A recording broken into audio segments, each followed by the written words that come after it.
Okay, hello everybody. This videocast then is going to take you through the Stephen J. Lee essay, Was There a Legal Revolution Between 1933 and 1934? It's from his book, Hitler and Nazi Germany. The great quality of Stephen Lee's essays is that they can each of them be read as a mini A-level essay, so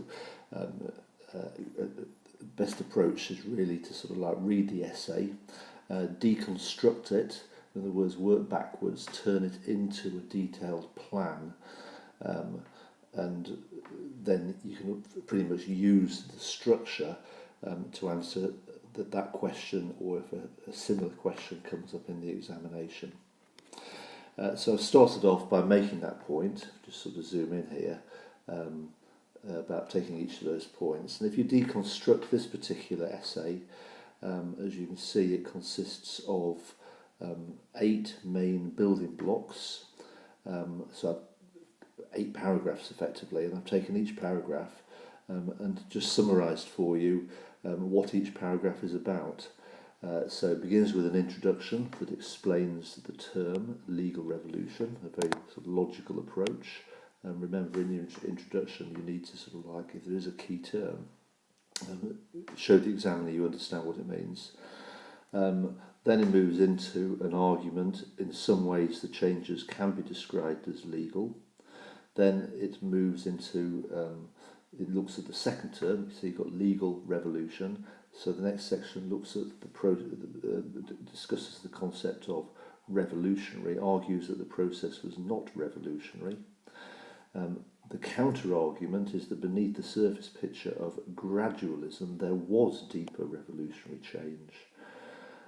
So those two, points 3 and 4, are presenting argument and counter-argument. Remember that with an A-level essay, there must always be that constant ebb and flow, there must be that constant balancing.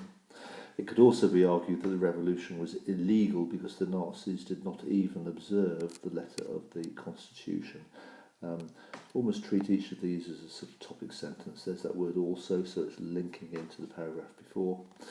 The events of the first half of 1933 were shaped by orchestrated mass intervention, which means the changes were all too obviously revolution.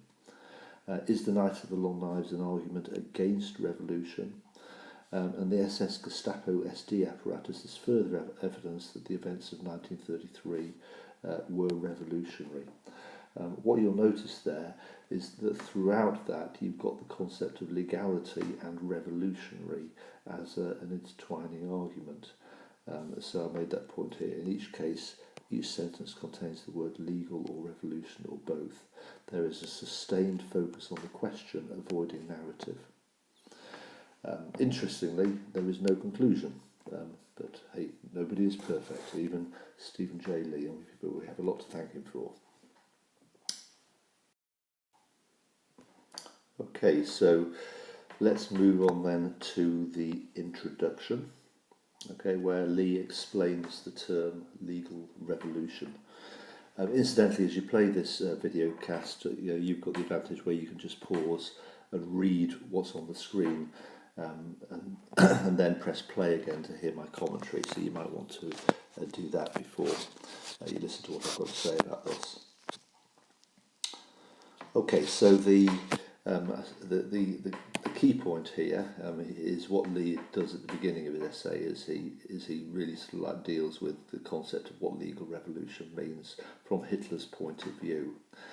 Sort of starting at the end, I suppose, at the end of this particular section, just zoom in a little bit here.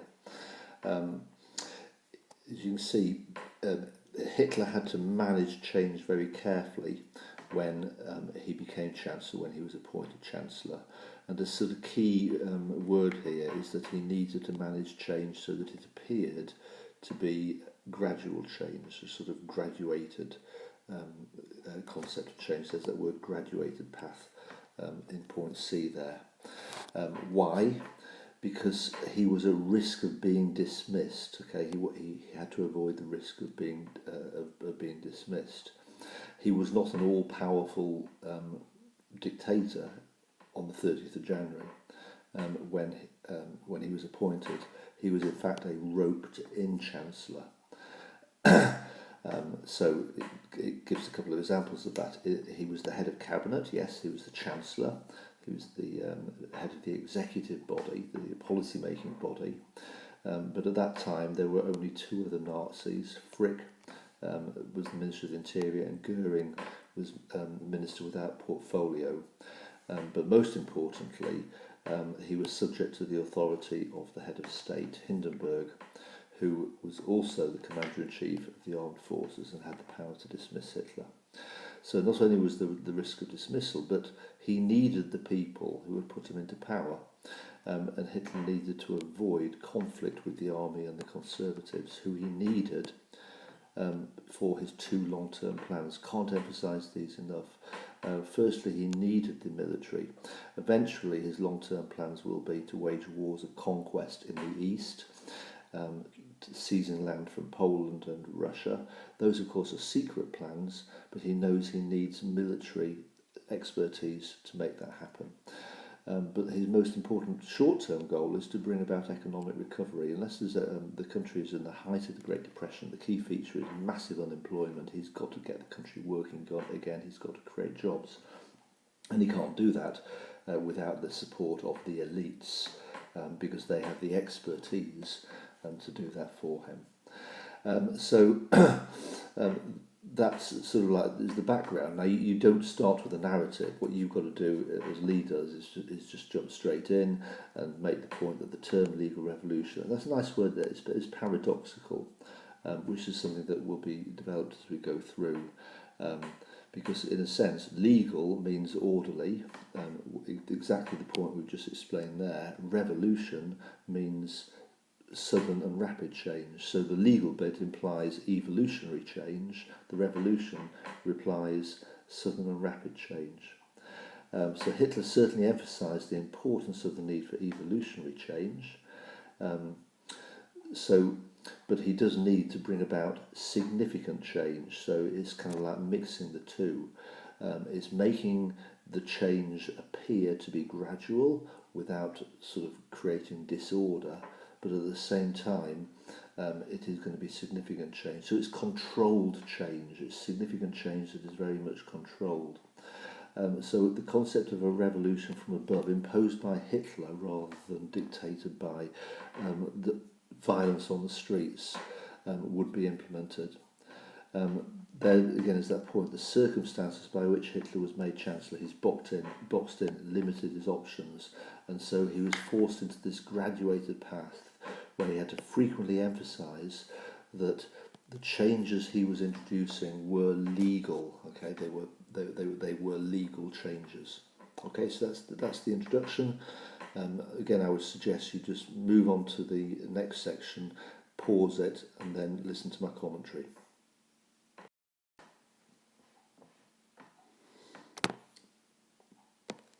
Okay, so just moving on to the next page.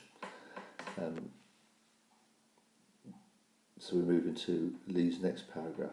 Okay, so there's kind of the central point at the top. In some ways, the changes can be described as legal. Okay, notice in some ways. So clearly, in the next paragraph, we're going to sort of like look at a counter argument to this.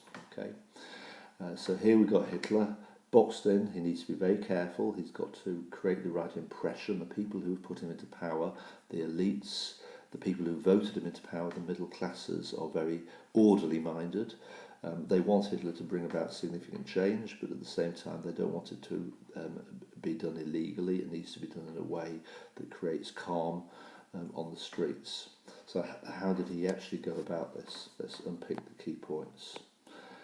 So point one, the changes were accomplished step by step.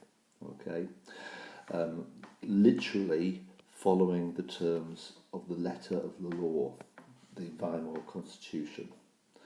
An important point to make, it's a nice way of describing that there, is Hitler followed the letter of the Weimar Constitution. So strictly speaking, what he did was legal, although there is a counter-argument to that as well. But he certainly did not follow the spirit of the Constitution. We'll come on to that point later. So there's a subtle difference there, but that's a nice term which you can use in your answer. Examples, okay, the Enabling Act of the 24th of March. Now that was the act that which a vote happened in the Reichstag.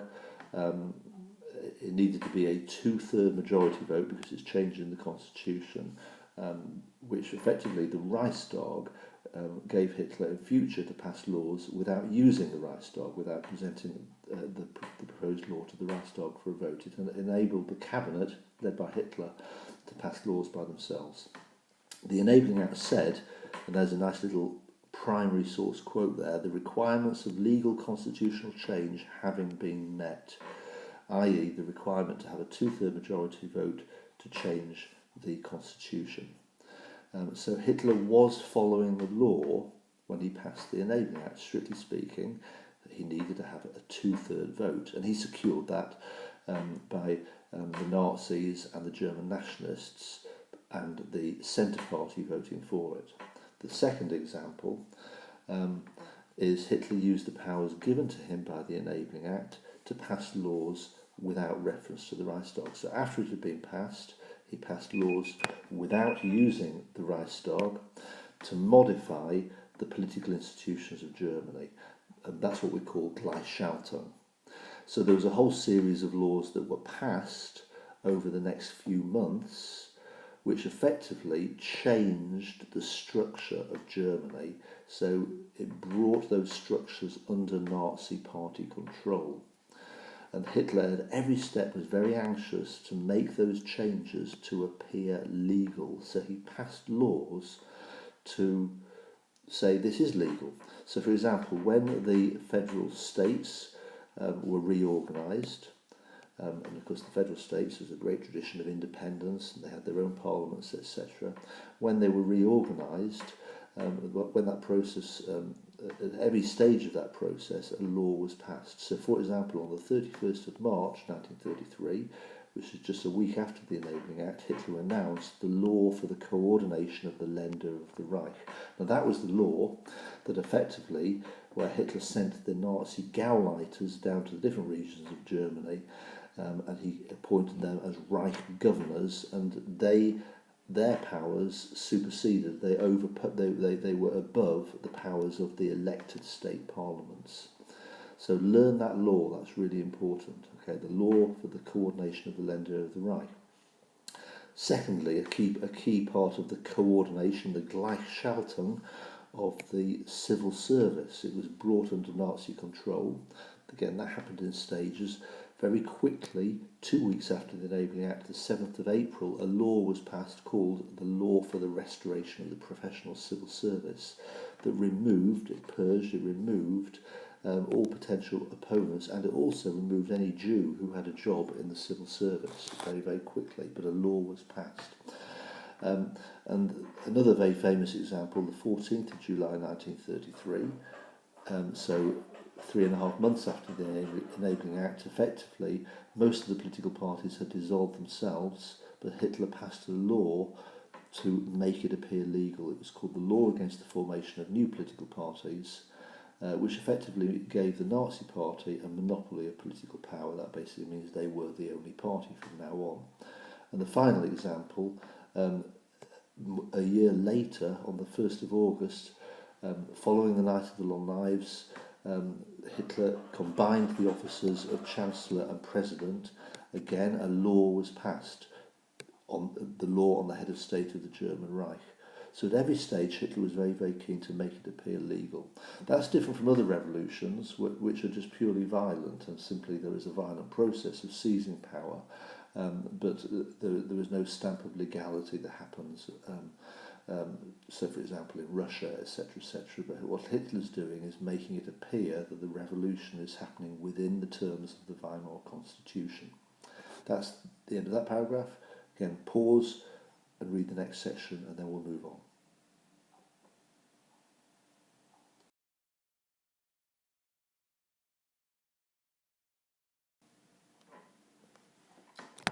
Right, so in the next building block, you notice that I've put the word memorised there in the notes, by the way, for the previous point, okay, because it's that important. Okay, so the next paragraph, Lee sort of like continues to develop that theme. So he's just developed the theme of legality. He now develops an argument that likewise that those events were not revolutionary. It could be argued that this was not really a revolutionary event.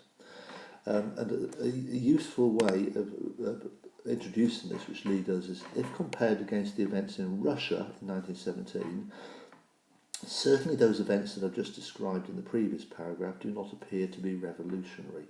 Okay, so a few examples of that. For example, Lenin in Russia abolished the old imperial institutions. The Duma was abolished, for example. The ministries of the old Russia were abolished. Remember, the ministries are the major units of the civil service, and the ministries were replaced with workers' councils. No such thing happened in Germany 20 years later under Hitler. The political institutions of the old Weimar Republic continued to exist. So the Reichstag was never abolished. The Reichsrat, the upper house of the German parliament, remained intact. Both of them continued to be there as legislatures. In a sense, though, they were like appendices. They were like a part of the body that was there but was really not necessary. Hitler didn't need to keep them because they had no function anymore, but nevertheless Hitler wanted to create the illusion of continuity with the past. Next one, for example, Hitler retained all the ministries of the Weimar Republic. Okay, so the Foreign Ministry, for example, which was the main civil service department responsible for foreign affairs.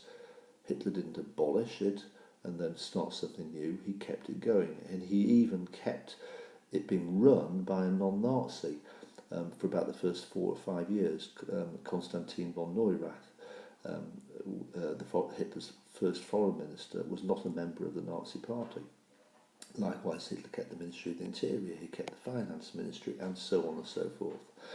In other words, Hitler was very keen, as we said earlier, to conceal the fact that although these institutions were being gradually, and it was gradual, remember there's that word gradual, taken over by Nazis, and that didn't happen suddenly. Like I say, Konstantin von Neurath kept hold of the foreign ministry.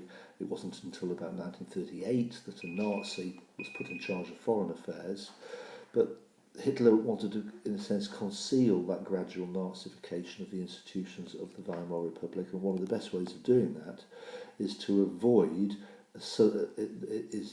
the appearance of a sudden break with the past. Now, Lenin in Russia, there was a sudden break.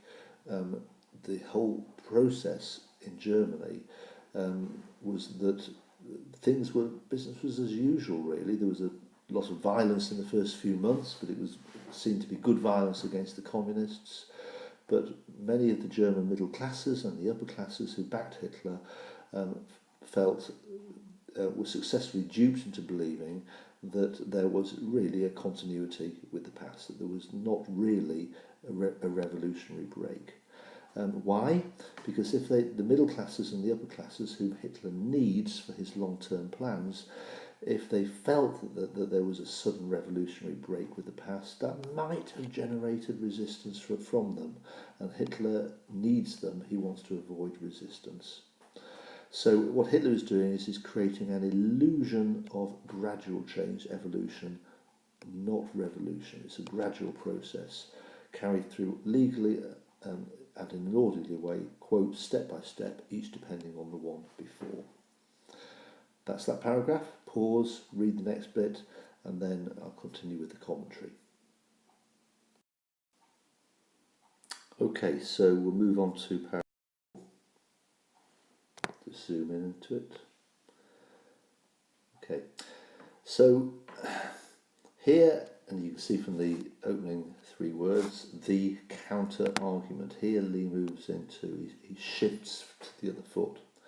So he's saying, okay, so I've just presented an interpretation that Hitler was trying to create an illusion of orderly change from above, a gradual change that was legalized, and the legality created that sense of order. But beneath that, but that is a surface picture, is an illusion. Beneath that surface picture, there was actual, deeper revolutionary change. And so he returns here. Remember that idea of a running thread through the argument? Remember in the introduction he talks about the term legal revolution being a paradox? If you actually think about it, those two words are opposites. Legal revolution is a paradox. Hitler used the legal powers of the Weimar Constitution to destroy itself. So Hitler was using legality to dismantle the Weimar Constitution. It was a revolution from within. So Lee says that at the very best, the argument that it was a legal revolution is weak. Nice quote: "A very thinly disguised use of legality is the best argument you can present. At worst, there was a blatant disregard for legality." And so it comes back to this point that you could argue that Hitler observed the letter of the Constitution. That's one way of regarding the law. But you've also got to think about the law in terms of the underlying reason for the law. And that's what we call the spirit of the Constitution. And that most definitely was not observed by Hitler. That's because the law of the Weimar Constitution was designed to protect democracy. So Hitler's objective was to use the Constitution's weaknesses to destroy the Constitution. He used the letter of the law to turn against democracy. But the spirit of the Weimar Constitution was to make sure that the law protected democracy. So examples of that. He converted the emergency powers, Article 48 of the Weimar Constitution, which was supposed to be used as an exceptional safeguard. He used it as a regular process. So Article 48, that had been written into the 1919 Constitution, that had said laws can be signed off by the President to preserve democracy in a time of emergency. So the intention of Article 48 was to use Article 48 against enemies of democracy. Well, Hitler was an enemy of democracy. He used Article 48 to turn against democracy. So he used it the opposite way of what it was intended. Example, the 1933 Enabling Act turned Article 48 on its head by making permanent what had originally been conceived as a temporary power. The Enabling Act effectively made emergency laws being passed by one man a permanent state of being. Article 48 back in 1919 had always said that dictatorship should only be temporary in an emergency situation. Next point, Hitler used the powers given to him by the Enabling Act to destroy the federal system, which had been a crucial part of the Second Reich and the Weimar Republic. E.g., Hitler issued under the authority of the Enabling Act, he abolished the powers of the federal states that had existed ever since Bismarck, and the minister-presidents of the separate states who had been legally elected by the people of those states were ultimately brought under the authority of Frick, the Nazi Minister of the Interior in Berlin. Remember, that was a two-stage process. First of all, Reich governors were appointed, and then ultimately everything was centralised and brought under Frick. Hitler used the powers given to him by the Enabling Act to wipe out the multi-party system, another vital ingredient of the Weimar Republic. So again, what Lee is doing here is he's identifying the spirit of the Weimar Republic, which Hitler is cynically just removing, and the other, and that of course is the law against the new formation of parties, passed on the 14th of July. As a result, voting became irrelevant because there was no longer any choice. The country continued to vote. We call them plebiscites. There were about 5 of them, 5 occasions where the German people were given an option to vote. But in not Hitler's Germany, they were not voting for political parties because there's only one party. They were not Reichstag elections. They were voting on issues. Do you agree that we will leave the League of Nations? Do you agree that the incorporation of Austria into Germany was the right thing to do? So they were voting yes or no. So again, it's maintaining the illusion of choice, but it is done in a different way. So a nice quote there: a democratic constitution was imploded by anti-democrats, the Nazis, who targeted the constitution's emergency powers inwards to destroy the remainder. Nice little quote. Okay, so if you again perhaps pause just to read the next section, section 5, so I'll just sort of scroll down to it before I start my commentary. Okay, so what Lee does here, he moves on, and he actually now revisits. Okay, so up to now, he's presented an argument that arguably Hitler followed the letter of the law, okay, if not the spirit of the law. But he now revisits that sort of concept, and he basically says, well, actually, if you look deeply into it, there were occasions when Hitler didn't even observe the letter of the law. So what are the examples? Now, this key one, Article 48 of the Weimar Constitution was intended for presidential use only. Okay, so go back to the Weimar Constitution of 1919. It was intended for presidential use only. It said that if in a time of emergency, if the Chancellor could not get a vote through the Reichstag because for whatever reason there was a polarisation, it couldn't find support in the Reichstag to pass laws, he could present the bill to the President to sign off and it would become law by presidential decree.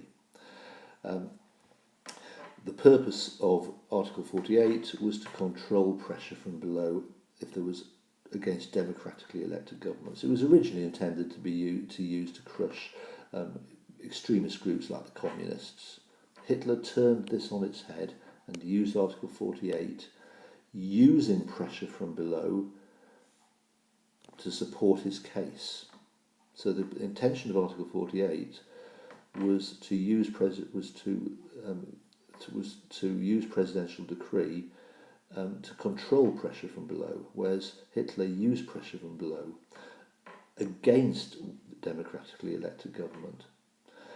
Best example of that is the Reichstag fire decree of the 28th of February 1933, when on the night of the fire, Hitler applied pressure on President Hindenburg to sign the decree by exaggerating the threat of a communist uprising, when there is in fact little evidence that that threat existed. So he claimed that there was a communist threat to seize the country because of the fire, but there was no threat. So Hitler lied basically about a threat that there was no threat. So when Hindenburg signed the decree for the protection of people and state, which he was allowed to by the Constitution, you could argue that was unconstitutional because the underlying reasons for signing it did not exist. The Nazis used legality as a thin mask for what were actually terroristic measures. There's a nice quote from a historian called Hildebrand there. So, for example, Goering, as we know, auxiliarised SA members to the Prussian police. 50,000 of them were given armbands, which arguably gave them legal authority. But in fact, that was like giving legal authority to terrorists, because those auxiliarised SA members used their power of being, quote, police to violently repress political opponents. The police are supposed to be unpolitical. They serve law and order, not a political party. So again, there is an argument that auxiliarising the SA members to the Prussian police was unconstitutional, it was illegal. The next example is the Nazis using violence to pass the Enabling Act. The Enabling Act, yes, according to the letter of the law, 2/3 of the vote was needed. It was passed when the German Nationalist Party and the Centre Party voted with the Nazis. Only the SPD voted against it. But the threat of violence was there during the vote. Hitler was very conscious that he needed the wavering Centre Party members to vote for the bill, which they did. So there was mass SA intimidation. They lined the inside of the voting chamber. So again, it could be argued that was an illegal vote because they were intimidated. So Lee points out that normal legal principles would invalidate laws passed in this way. For example, in our country, in Britain today in 2017, if those sorts of things happened and the House of Commons was lined by police who basically included thugs who had been given emergency powers, the courts would have said that is a gross example of interference in the law, and it would never have stood up in appeal. So that's another key paragraph from Lee. Move on to the next paragraph, take a pause, and then I'll continue my commentary.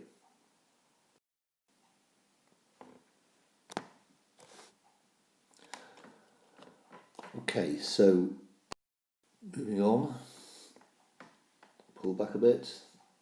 Number 6. You're probably getting a sense here of remember we talked about a developing line of argument, that a good essay, each paragraph builds on the paragraph before, and Lee does that very well. And we've got here a developing line of argument, hopefully you're picking it up, that yes, on the surface you could argue it was legal, but beneath the surface it probably wasn't legal.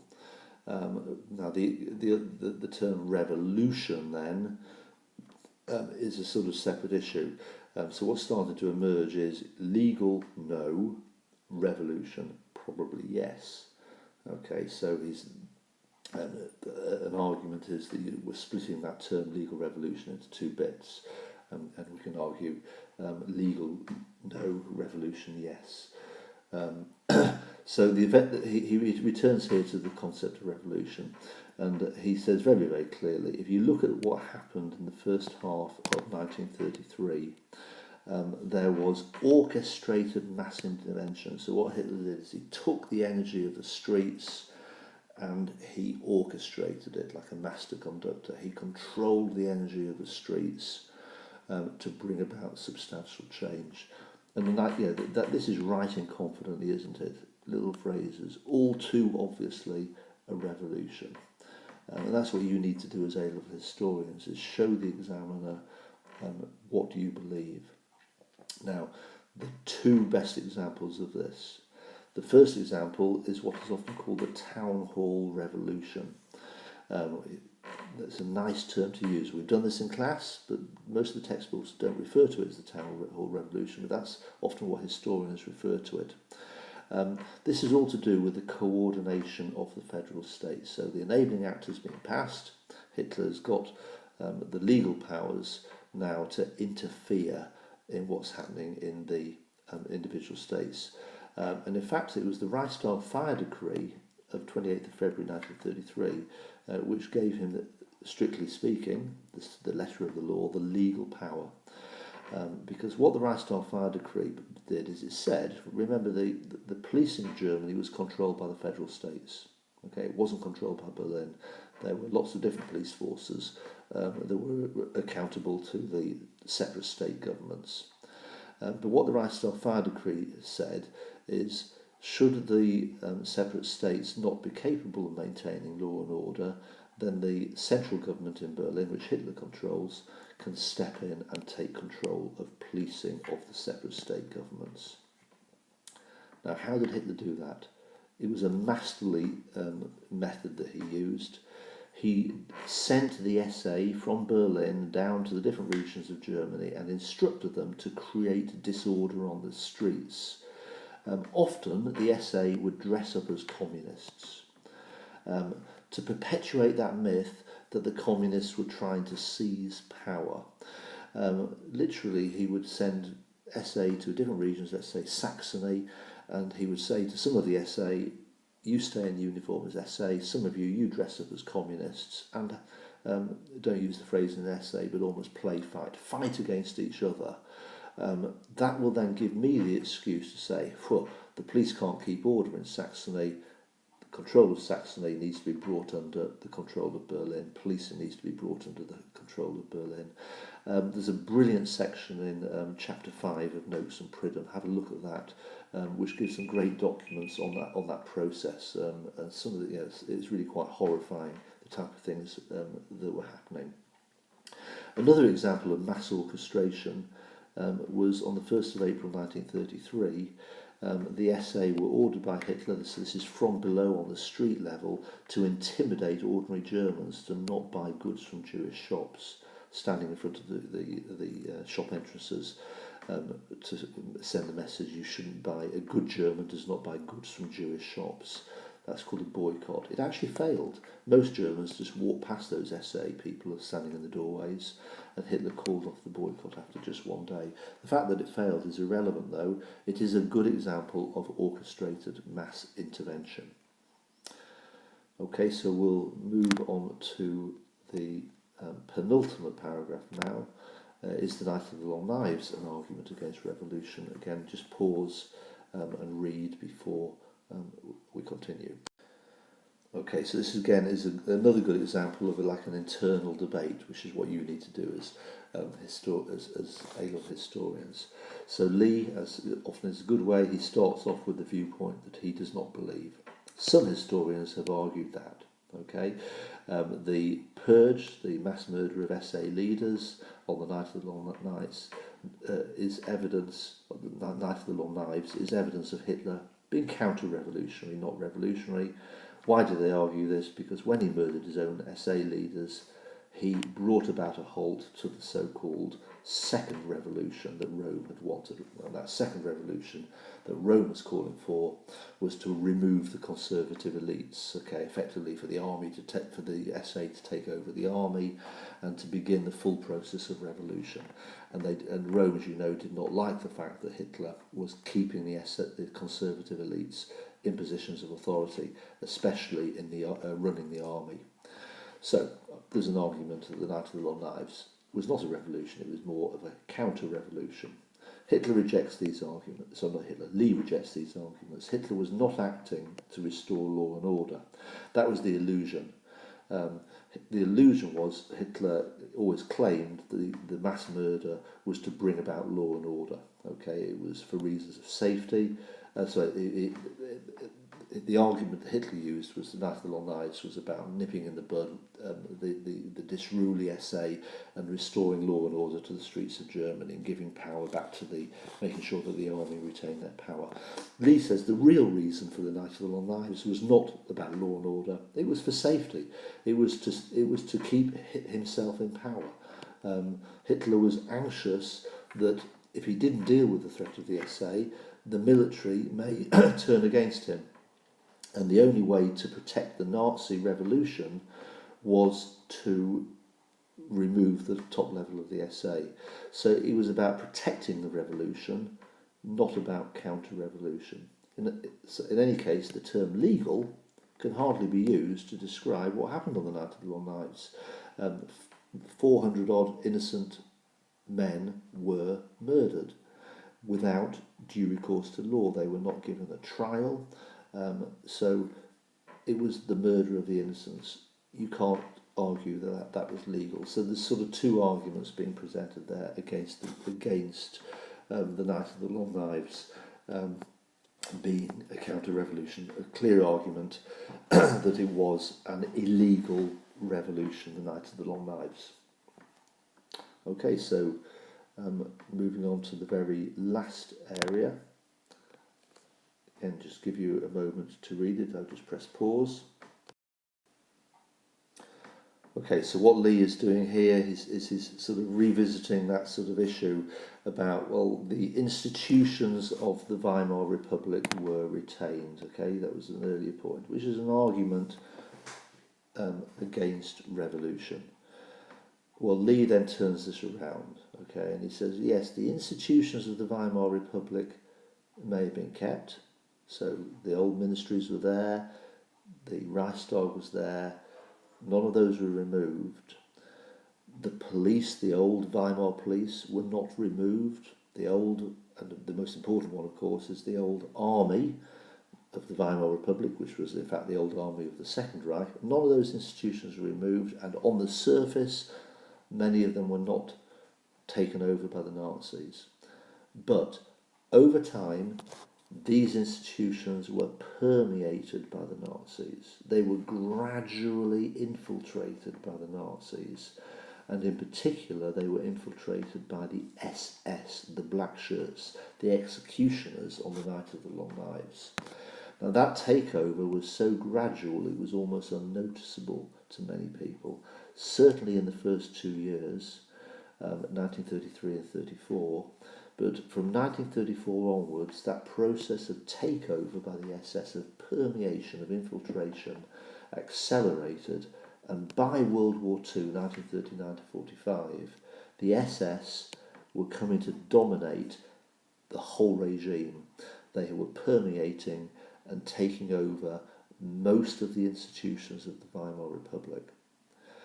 So the process happened in stages, gradually, and it started in particular with the police.